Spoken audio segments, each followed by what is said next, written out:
நேர்காணல்களில் கூறப்படும் அனைத்து கருத்துக்களுமே ஜோதிடர்களின் கருத்துக்களே. சதீஷ் ராவின் வணக்கங்கள்.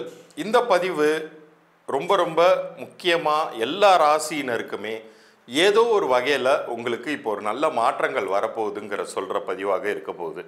குறிப்பாக இந்த 2025 எல்லா கிரகங்களுமே இடம்பெயருது. இதில் முக்கியமாக இருக்கக்கூடிய கிரக பயிற்சி அப்படிங்கும்போது ராகு, கேது, சனி, குரு, இது 4 தான் நம்ம கணக்குக்கு எடுத்துக்குவோம்.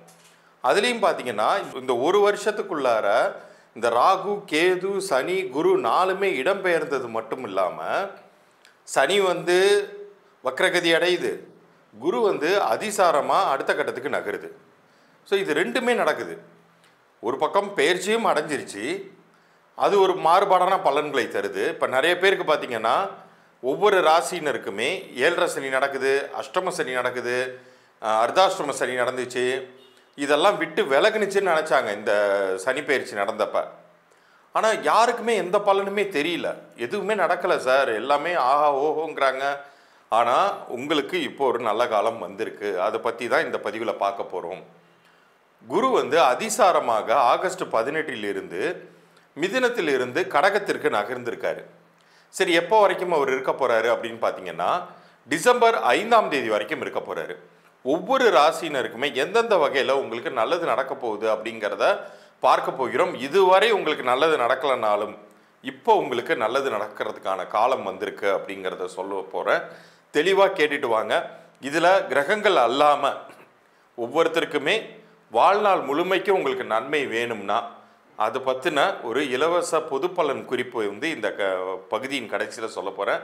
அது எண்கணித ரீதியானது. மறுபடியும் சொல்கிறேன், எண்கணித ரீதியான, அதாவது நியூமராலஜி ரீதியான இலவச பொது பலன்கள் பற்றிய குறிப்பு இந்த பகுதியின் இறுதியில் வருது. கவனமாக இந்த பகுதியை முழுமையாக பார்த்து பயன்பெறுங்கள். ரிஷபராசிக்கு இந்த குரு அதிசார பயிற்சி பலன்கள் எப்படி இருக்க போகுது அப்படிங்கிறத பார்க்க போகிறோம். குரு ஆகஸ்ட் 18 முதல் டிசம்பர் 5 வரைக்குமான காலகட்டம் உங்களுடைய லைஃப்பில் ஒரு 3 வீடுகளை பார்த்து அவர் உங்களுடைய லைஃப்பை மேம்படுத்த போகிறார். அது என்னென்ன இடங்கள்னு பார்க்கும்போது 7ஆம் வீடு, 9ஆம் வீடு, 11ஆம் வீடு, இந்த 3 இடங்களின் மீது அவருடைய பார்வை பலம் விழும்போது இவ்வளோ நாள் ஒரு கரெக்டான ஒரு திருமண வாழ்க்கை அமையாமல் உங்கள் வீட்டில் இருக்கும் மகனுக்கோ மகளுக்கோ பெண் தேடியோ மாப்பிள்ளை தேடியோ இடம் கிடைக்காம சரியான ஒரு வரன் அமையாமல் இருந்துச்சுன்னா இந்த காலகட்டத்தில் அமையும்.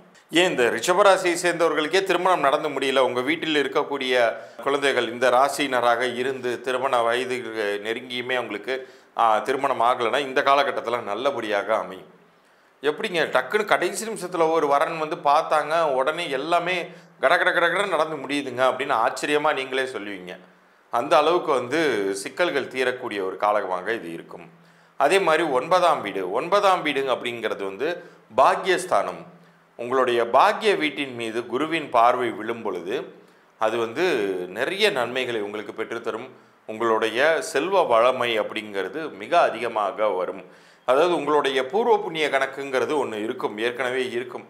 அது சில நேரங்களில் தான் வேலை செய்யும். சில நேரங்களில் நீங்கள் என்ன உழைச்சாலும் தலையால் தண்ணி குடித்தாலும் ஒரு இன்ச்சு கூட நகர மாட்டேங்குதுன்னு நீங்கள் புலம்பிகிட்டு இருப்பீங்க. ஆனால் உங்கள் வாழ்க்கையிலையும் இதற்கு முன்னாடி நல்லது நடந்த காலம்னு ஒன்று இருந்திருக்கும் இல்லையா?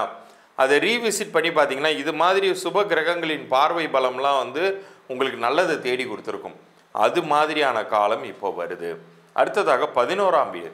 11ஆம் வீடுங்கிறது லாபஸ்தானம். லாபஸ்தானத்தை குரு பார்ப்பது அப்படிங்கிறது மாபெரும் யோகம், மிகப்பெரிய யோகம். அது அந்த யோகம் கிடைக்க பெற்றவர்களுக்கு உங்களுடைய லைஃப்பில் இவ்வளோ நாள் நீங்கள் செய்த வேலைக்கு தகுந்த லாபங்கள் கிடைக்கலன்னு வைங்க, இப்போ லாபங்கள் கிடைக்க ஆரம்பிக்கும், இப்போ காசு பணம் பெருக ஆரம்பிக்கும்.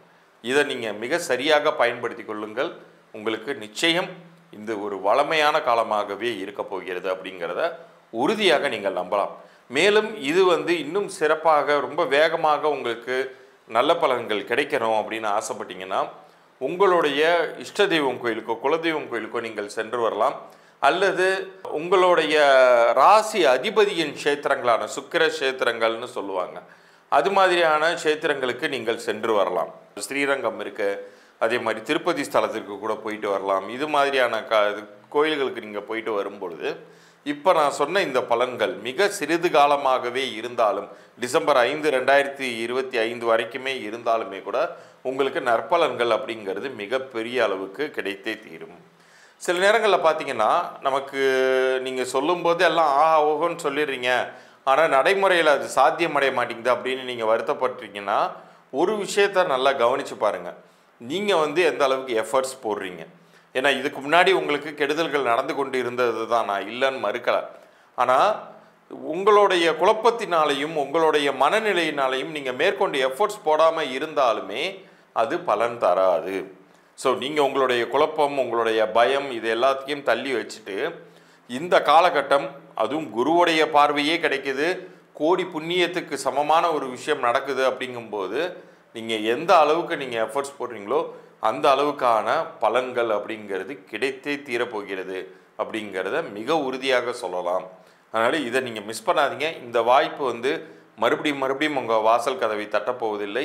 ஸோ இந்த ஆகஸ்ட் 18 முதல் டிசம்பர் 5 வரைக்குமான காலகட்டம்ங்கிறது உங்களுடைய கலத்திரம், அதே மாதிரி உங்களுடைய கடன் சிக்கல்கள் தீர்வது, அதே மாதிரி உங்களுடைய லாபங்கள் பெருகுவது எல்லா வகையிலுமே நன்மையாகவே நடக்கப் போகிறது. இவ்வளோ நேரம் நீங்கள் பார்த்தது குருவின் அதிசார பயிற்சி பலன்கள். ஒரு கட்டம் முன்கூட்டியே நகர்ந்து வழக்கமான பயிற்சி அல்லாமல் இந்த ஒரு குறிப்பிட்ட ஒரு 3 மாதங்கள் 4 மாதங்கள் மட்டும் ஆகஸ்டிலிருந்து டிசம்பர் வரைக்குமான காலகட்டம் மட்டும் ஒரு கட்டம் அப்படி முன்னாடி போயிட்டு திரும்பி அவர் ரிட்டர்ன் வராரு.